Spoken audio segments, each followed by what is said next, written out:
Hey, what's going on, everybody? My name is LB the Realist. This is Surrealistic Studios, where the real is surreal, and yes, it gets most surreal. So I came across this article by RT yesterday, and I wanted to go ahead and report on it and give my take on what's going on. I mean, obviously, we know what's going on in Yemen. For those of you that stay in the know and stay on these things, right now there's a huge cholera outbreak. Over 2 million people are in desperate need of humanitarian care. You know what I'm saying? They're murdering people at weddings.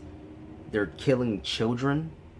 The Saudi-led coalition, all with the help of America, because we're funding this shit, giving them weapons, giving them intelligence.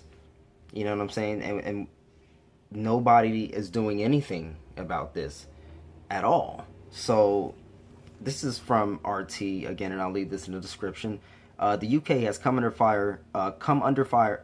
The UK has come under fire for failing to criticize a reported deadly airstrike by Saudi Arabia-led air forces on a wedding party in Yemen. Anti-arms campaigners denounced the government's ongoing Saudi weapon sales. According to Khaled al-Nadhi, a leading health official, the majority of the 20 dead were women and children. The crowd had gathered in a tent for the wedding in the district of Bani Qais, reports The Independent.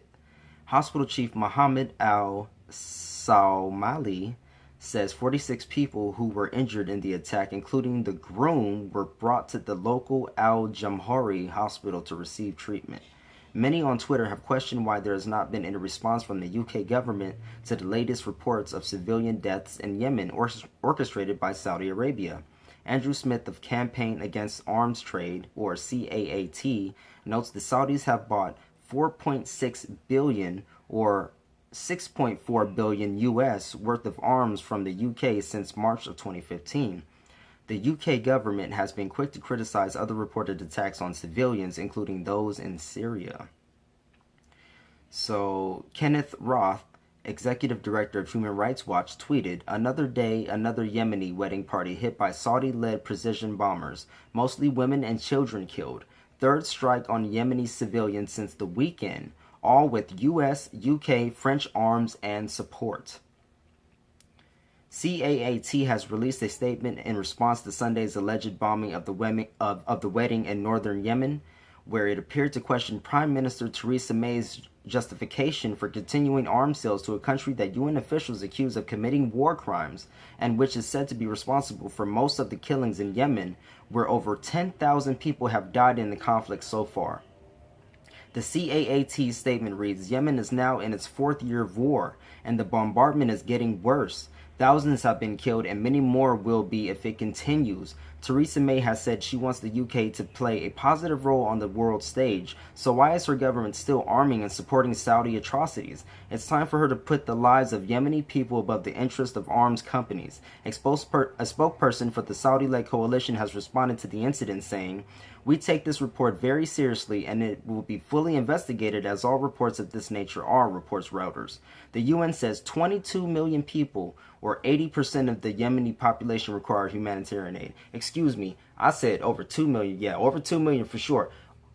22 million, nearly 22 million people are in need of humanitarian care because of what's going on right now. This is absolutely ridiculous. And yet the US, the UK, and France keep up their fucking campaign of war and death and destruction. Everything they fucking touch crumbles. You know, and it pisses me off so much because, I'm an American, and I love being an American. I love this country, even though we've been through some shit and we put other countries through some shit. I still feel that sense of pride that we came through some shit, but we progress, and we get better. And that's one of the reasons why I call myself a progressive, because I believe in that wholeheartedly as an individual and as a nation, that we should progress ourselves and keep pushing forward towards the future in a positive light. Not hold ourselves back, not keep bombing countries to destruction. They fucked up Libya. Libya was a very progressive country until the US and all these bad actors got involved. the UK, France, their whole little coalition fuck shit up everywhere they go for money, power, geopolitical control. You know, and it's frustrating.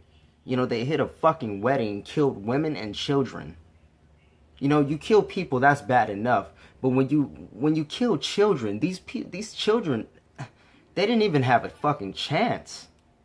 You didn't even give them a chance with your missiles and your airstrikes. Like, we look so horrible around the world. We look like murderous, insane, psychopathic fucking weirdos in America for what we do. And people hate us. You know, and I'm ashamed of that aspect of it. I'm ashamed that they carry out these strikes in our name and say that, you know, we're doing it for humanitarian reasons, or we're doing it to spread democracy. And then the fucking mainstream media just lies to us. You know, God damn it. A wedding.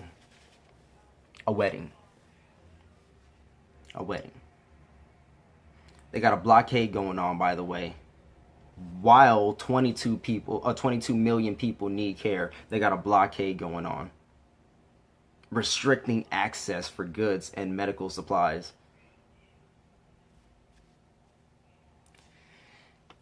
Unbelievable. So let me know what you guys think in the comment section below. Like this video if you like. Of course, share it if you feel as though it's shareable, and subscribe to me if you haven't before. And I want to urge everybody that's a supporter of mine to, if you aren't already, that is, please share my stuff more. If you feel as though it's shareable, if you feel as though it's a good enough video for people to listen to, and it has some good information in it, then please share my videos, because it's hard enough trying to get views, and it's hard enough when, you know, YouTube is cracking down on independent journalists and creators. You know what I'm saying? So if you guys could just do that for me, I really appreciate it. If you guys are already doing it, I already appreciate you. Shout out Stephanie Chateau, you know, for retweeting me and sharing my stuff. You know, shout out Winkle to Bernie Bro, Vegematic, Independent Outsider, you know, Nico House. Shout out the whole independent crew. Y'all already know what it is. You know what I'm saying? So, excuse me. Until next time, remember the love from your heartburn. Remember the peace from your stomach ache. And until next time, keep spreading that enlightenment, keep networking, and keep fighting, you guys. All right? And spread that love. There's not enough of that to go around. So maybe if you spread a little bit of love, it'll catch on. It'll be infectious. All right. I'm out.